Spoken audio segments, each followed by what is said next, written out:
Quel est le meilleur personnage de One Piece, le plus fort, le plus charismatique? Quel est le personnage qui a le meilleur rire? On ne sait pas, c'est ce qu'on va voir. J'ai vu beaucoup de tier list ces derniers jours, sur YouTube notamment, des meilleurs personnages, de qui est le plus fort. Je suis un très très grand fan de One Piece, ça fait des années évidemment comme vous que je regarde. Donc l'objectif ça va être de voir qui, selon moi évidemment c'est personnel, qui est le plus fort. Ce sera à vous de réagir pour voir si vous êtes d'accord ou non. Let's go.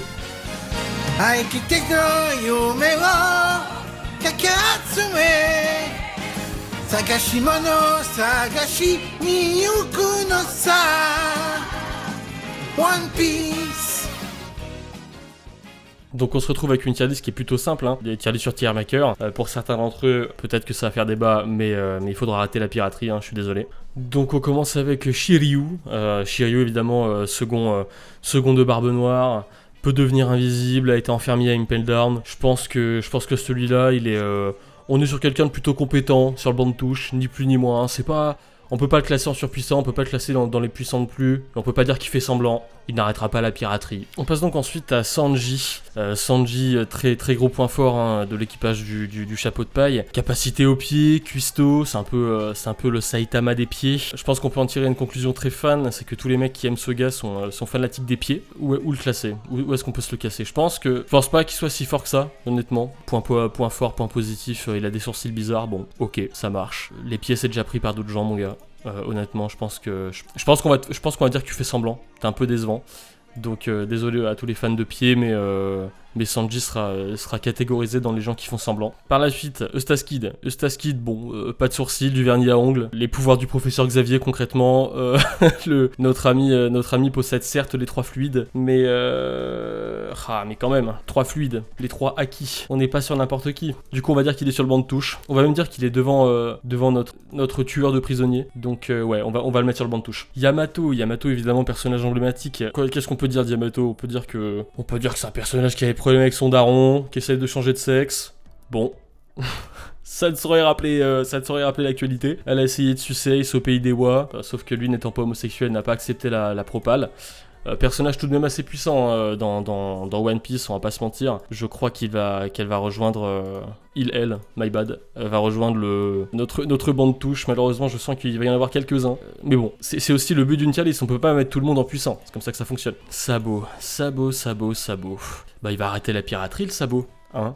Acquis de l'armement, certes, sauf qu'ils sont 95 à l'avoir, tout le monde quasiment dans la tier list ici là. Donc ouais, qu'est-ce qu'on peut dire? Il a un rôle important dans l'armée révolutionnaire, oui bon. Le gars n'a pas de buzz.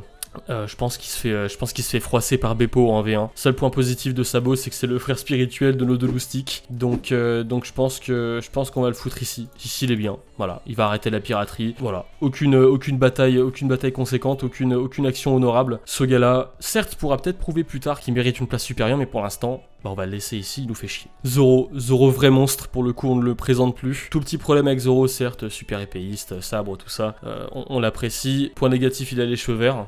Les cheveux colorés ça me dérange pas, mais juste la couleur est dégueulasse. Ça changerait en fait qu'il soit fort ou pas, je l'accorde, mais il est dégueulasse. Et il s'est fait mixer par Mihawk, du coup je pense qu'on va dire qu'il fait semblant. Au-dessus de Sanji quand même, il fait mieux semblant que Sanji, parce que Sanji il cuisine avec ses mains, il fait chier avec ses pieds, bon il casse les couilles à tout le monde. Mais je pense qu'on va quand même lui accorder le fait qu'il fasse mieux semblant que Sanji, c'est pas mal. Marco le Phénix, l'oiseau de feu. On va lui accorder qu'il a sauvé Luffy une fois, donc il vaut quand même mieux que les autres. Ouais, non, franchement, oiseau de feu, le gars, il va aller dans Mucho Poder. Je pense qu'il y a une certaine compétence qu'on ne pourra pas lui enlever. Trafalgar, notre ami Waterloo, le chirurgien de la mort, franchement, tient tête à Big Mom et Kaido. Déjà, pas mal, pardon. Il a repoussé tout seul l'équipage de Barbe Noire. Je pense que Trafalgar, on peut lui accorder de la puissance. On peut pas le mettre sur le banc de touche. Ce serait malhonnête. Ce serait autant malhonnête de le mettre sur le banc de touche que de mettre notre ami Zoro qui fait semblant, mais on va garder la malhonnêteté. Je pense que c'est un bon point. Et il va rester dans Mucho Poder. Ryokugyu, notre ami avec ses lunettes de soleil. Ouais, peut se transformer en arbre. Super. Il a une épée qu'il n'utilise pas. Encore une fois, il a ses lunettes de soleil, il se prend pour Maître Gims. Je pense que ça commence par là. Arrête. Ben Beckman. Là, on est sur un gros poisson. Là, on est sur un très très gros poisson. Tout ce qu'on sait de lui, c'est qu'il est super intelligent. Donc, point fort, autisme. Pas mal déjà. Je pense qu'on va le mettre sur le banc de touche, ce gars-là. Pas très utile dans l'anime. Oui. Il va sauver Luffy à un moment. Oui, si. Franchement, si. On va le mettre sur le banc de touche. Il est moins sur le banc de touche que Eustace-Kid, mais il y est. donc on va le laisser là. Il a une super place. Toutes les personnes qui défendent Beckman sont pédos. Boa Hancock, hein, le golem serpent. Concrètement, plus belle femme du monde, peut-être, hein, c'est vrai. Mais c'est une fangirl gélante de l'homme élastique, et à ce niveau-là, moi, je suis intransigeant. Donc franchement, ça, ouais, non, elle fait semblant. Y a pas à dire. Ensuite, Kizaru, hein, évidemment. Bah lui, c'est l'opposé de Ben Beckman. Hein. Notre ami est un golemon pur. Cependant, très bon arc Marineford. Accessoirement, il a un sabre laser. Et moi, je trouve ça quand même pas mal. Plutôt honorable. Donc je pense qu'on va lui accorder quand même d'être quelqu'un de plutôt potenté, plutôt dangereux. Et on va le mettre dans Mucho Poder. En dernier par contre, parce qu'il faut quand même admettre qu'il a 13 de QI. Donc faut arrêter de se foutre de ma gueule. Kuzan, plus gros suceur de Garp. Oui, c'est son élève, je sais pas quoi, d'accord, bon, ça marche. Il peut geler des trucs, pas mal en vrai, franchement. Mais non, fait semblant. Gênant. Oden, l'homme qui a blessé Kaido, capable de manier 2 sabres. On peut dire qu'il est plutôt puissant. Je pense qu'il est plutôt puissant. Mais est-ce qu'il est aussi puissant que certaines personnes de cette tier list ? Bah, je pense pas. Donc on va le mettre tout en haut du banc de touche, parce qu'il a quand même fait pas mal d'efforts. Je pense qu'on peut lui accorder ça. Bonnie, elle peut changer son âge avec un fruit du démon, elle peut manger à l'infini. Super, ok. Elle met une tempête à Pierre Ménez, acquis de l'armement. Tout le monde là, encore une fois, hein, c'est plutôt gênant.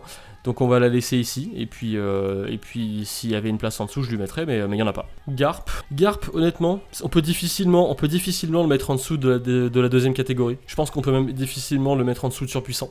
Est-ce qu'il y a vraiment beaucoup à en dire ? Je pense qu'on est sur un des persos les plus forts de la franchise, donc je pense qu'il mérite sa place. Mihawk, surnommé évidemment dans One Piece, vous le saurez, le mixeur, le gars démolit tout. On est sur un des screamers de très très haut niveau, le plus grand du monde, hein, je crois d'ailleurs dans One Piece au moment où on parle. Mais malheureusement, je peux pas le mettre trop haut.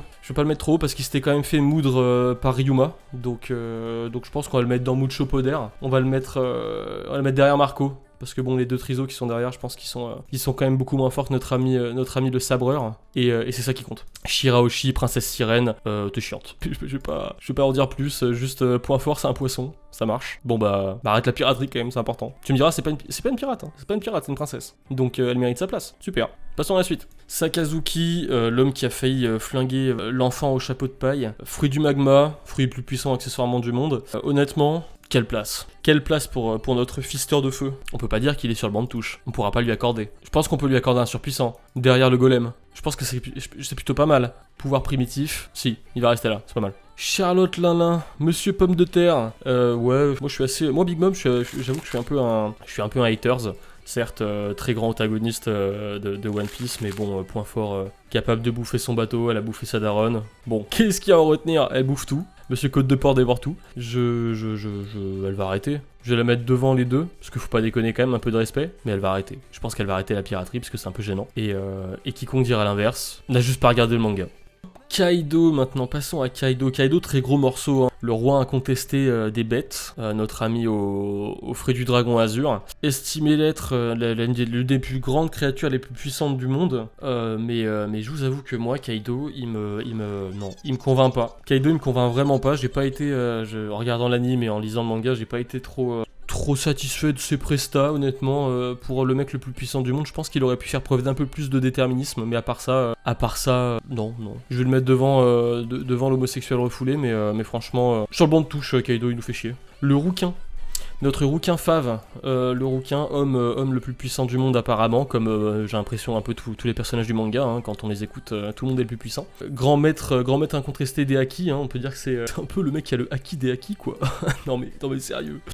Plus puissant pirate actuel, qu'est-ce qu'on peut lui accorder comme note au rouquin ? Je vous vois derrière vos écrans là, surpuissant, il est surpuissant, Shanks. Non. Goldie Roger, le roi des pirates. Personnage emblématique là pour le coup, on peut le dire, hein. Je pense que c'est le perso le plus légendaire de tout l'anime. Assez puissant pour battre Shiki, Barbe Blanche, Garp. Supposé tuer Luffy, hein, supposé battre Luffy, hein, notre ami King of Piracy là.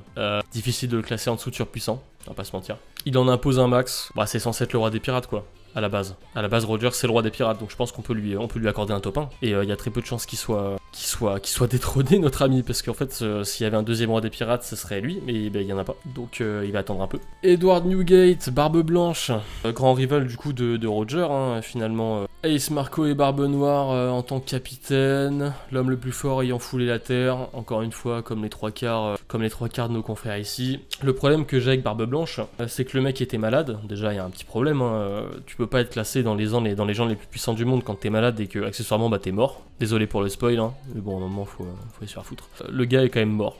Donc je vais le classer derrière des mecs qui sont en vie. Peut-être le respecter et ne pas le mettre derrière les deux autistes, mais c'est très puissant, hein, et dans Dwygate, il n'y a pas de souci, on l'aime bien, mais encore une fois, j'insiste, il est mort, donc j'aurais du mal à le placer au-dessus. Sebek, l'ombre de la mort, a quasiment conquis le monde, a été stoppé par nos frères Roger et Garp. Le problème, c'est qu'on l'a pas vu, donc j'y crois pas à vos histoires. Je pense qu'on va dire qu'il fait semblant, ce gars-là. Il fait semblant et je dirais qu'il fait même moins bien semblant que Sanji. C'est ça qui est gênant. C'est qu'on nous le présente comme le tueur de je sais pas quoi. Déjà, on l'a jamais vu, réellement. Mis à part une ombre bizarre de mec qui veut sucer ton âme. Donc je pense que on va le mettre dans les mecs qui font semblant. Y a pas à dire. Hein. Ryuma. Bon bah, Ryuma, dieu des lames, fait littéralement se chier dessus le gouvernement mondial. A découpé et a moulu notre ami Mihawk. Bon. C'est mon avis, je pense que le gars est surpuissant. Maintenant il est mort, ça sert plus à rien, mais en tout cas de son vivant c'était une masterclass.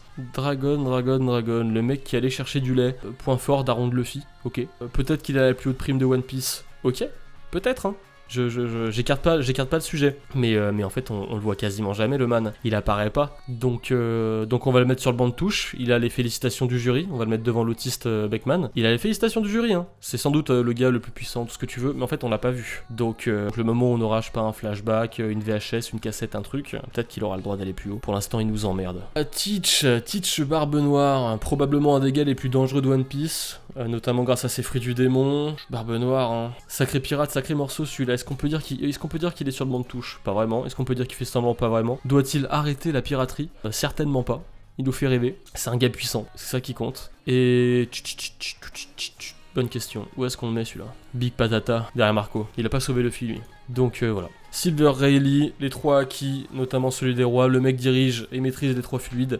Beau gosse, hein, beau gosse. Le problème c'est que c'est un ancien monsieur pomme de terre. Bon certes il a accompli quelques exploits, hein. Nager dans la Calm Belt c'est pas rien, surtout sur les grandes distances comme il l'a fait. On peut dire que c'est un mec qui a beaucoup de puissance, mais il est vieux de fou quoi. Je pense que son temps il est passé. Laissez la place au rookie un peu. Et on peut pas dire qu'il fait semblant, il arrêtera certainement pas. Donc je vais le mettre devant Kaido qui m'emmerde et devant Yamato parce qu'il faut pas déconner. Ouais, il est sur le banc de touche. Ouais, j'ai pas peur de le dire. Sengoku, plutôt strong le gars, hein. Point fort, se transformer en Bouddha géant. Bon ça c'est un peu moins stylé, c'est chacun son style, hein. Écraser les adversaires c'est super cool, mais à côté t'en as qui peuvent séparer des mers en deux. Bon, chacun son avis sur le bonhomme. À son prime en tant qu'amiral, il pouvait quand même gérer Roger ou Barbe Blanche. J'ai mis Barbe Blanche dans Mucho Poder et du coup Roger est surpuissant, il est top 1. Le gars est quand même une sacrée machine, donc je pense qu'il va aller plus haut. Je pense qu'il est surpuissant. Je vais peut-être le mettre devant le dieu des lames, ça m'emmerde. Mais il va, ouais. Franchement, ouais. Sengoku, beau gosse de ouf. Félicitations à toi, t'as clairement les félicitations du jury, mon gars. Après, on a Kong, supposé puissant et antagoniste. Hein. On l'a jamais vu utiliser de haki. Je pense que ce mec est une poufiasse. Ouais, on l'a pas tellement vu à l'écran. Il a pas vraiment d'impact concret. Et je vais carrément même avec sa tête de Golemon le mettre derrière nos femmes aux cheveux roses. Parce que, à mon avis, c'est sa digne place, hein, franchement. Shiki pour le coup, 1v1 Goldie Roger. Premier mec qui s'est échappé d'Impel Down.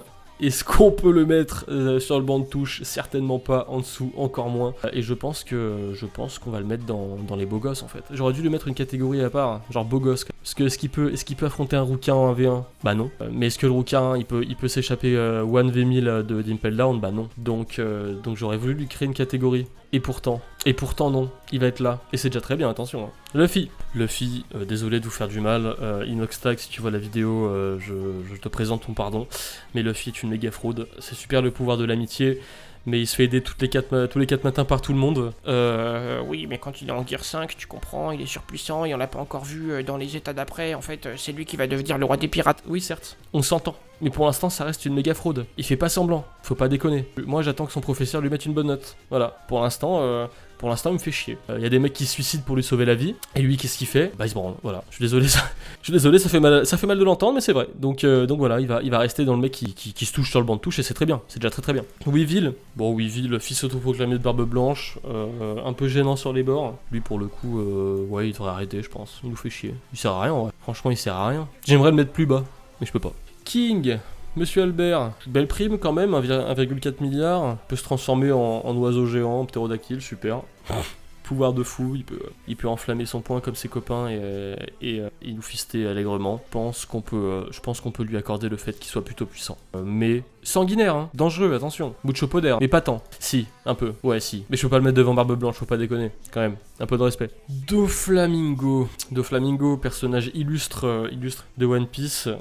À titre perso, je trouve qu'il y a plus grand chose après l'arc Marineford. Je pense qu'il peut être classé dans les personnages qui sont moyens forts. Après, c'est mon avis, encore une fois. Je le trouve un peu surcoté en fait. L'arc Dressrosa, il est plus que moyen. Ok, il a les 3 fluides, mais la situation actuelle est plutôt décevante. Donc il est plus tellement là. Je pense qu'on peut lui accorder le fait qu'il fait un peu semblant. Tu vois. Mettre en dessous de Xepec, parce que il nous fait chier. Très beau style, hein, cependant. Franchement, le flamant rose et tout, c'est stylé. C'est une belle DA. Mais arrête, c'est relou. Lucci, le charpentier, hein, l'homme qui manie le bois, se fait littéralement froisser par Luffy. Point fort, il peut se transformer en chat, énorme. Peut-être qu'il a le pouvoir de ronronner, on sait pas. On sait pas, en vrai, il y a moyen. Cependant, il peut utiliser la résurrection, donc c'est l'un des rares à pouvoir le faire. Mais comme c'est nul à chier, bon, en fait, il va arrêter la piraterie. Il va se mettre entre Maître Gims et Sabo. Boa Hancock, déjà noté, mais je pense qu'elle a le mérite de se faire noter une deuxième fois. Donc, comme j'ai dit tout à l'heure, c'est une fan gênante de Luffy. Qu'est-ce qu'on peut dire d'elle? Bah pas grand chose, hein, franchement, je pense qu'on peut déjà passer au prochain. Magellan, lui aussi il a mixé Luffy, hein, comme d'hab. Cependant, se fait humilier lorsque Luffy s'échappe de la prison avec tous ses copains. C'est un peu chiasman, mais étant donné que Luffy est sur le banc de touche, je pourrais pas le mettre en dessous. On va lui accorder un peu de respect, on va le mettre au-dessus de l'élastique, et tout simplement lui accorder le fait qu'il est quand même sur le banc de touche. Il essaye, et ça fait plaisir. Ace, on va quand même mettre du respect. Point fort, il a quand même sauvé Luffy la merde, hein. On va pas... c'est un suicide. Il s'est sacrifié pour son brother, donc moi le seul truc que je lui reprocherais parmi tout ce qu'il a accompli, c'est qu'il se prétend homme de feu. C'est un homme de feu, hein, c'est pas que prétendu, et il se fait transpercer les fesses quand même, donc par un mec qui est apparemment plus chaud que le feu, ce qui est ironique, je l'admettrai. Mais franchement, on va quand même le mettre dans Mucho Poder, parce qu'il a... un suicide, c'est beau. Un suicide pour un frère, c'est quand même beau, donc on va lui accorder la première place de la deuxième catégorie, et je pense que tout le monde sera d'accord avec moi à ce niveau-là. La place est entièrement méritée. Ener, est-ce qu'il est énervé le gars? Très puissant, hein. Il démon Logia comme beaucoup d'autres, peut-être électrique, ça lui permet d'aller extrêmement vite. Un ennemi redoutable, est-ce qu'on peut le mettre sur le banc de touche? Non. Est-ce qu'on peut le mettre devant Barbe Blanche? Non. Mais on peut le mettre derrière King même. Et ouais, il est plutôt puissant ce gars-là, il est plutôt puissant. Crocodile, lui aussi a cassé la gueule de Luffy, hein. Épisode 154 où Luffy se fait mixer. Encore une fois, fruit du démon, contrôler le sable, principal ennemi de Luffy, l'aide à s'enfuir d'Impel Down, enfin l'aide, Sally. Donc Crocodilo. Qu'est-ce qu'il fait le bombardier? Le maître où c'est le petit dernier de la fratrie là, en dessous de Luffy. Je pense qu'on est bon là, je pense qu'on est vraiment bon, que le classement est parfait. Je vous mets à l'écran du coup à quoi ça ressemble en termes de position sur les 44 personnages notés, enfin les 42. Dites-moi ce que vous en pensez en commentaire, hein. Je pense que j'ai fait un plutôt bon taf. À mon avis, le top 1 mérite sa place, et Weevil aussi, et de loin. Mais je pense qu'on est sur quelque chose de plutôt convaincant. Prochaine vidéo bientôt sans doute de la SMR, parce que j'adore me diversifier le contenu, c'est super important, et peut-être aussi une analyse de jeu, d'un des jeux les plus légendaires qu'on ait croisé. Toujours du contenu de qualité, restez tuned bien évidemment. Et puis on s'accordera sur le fait que ma tier list est probablement la plus convaincante de toutes les tier lists de YouTube. Salut!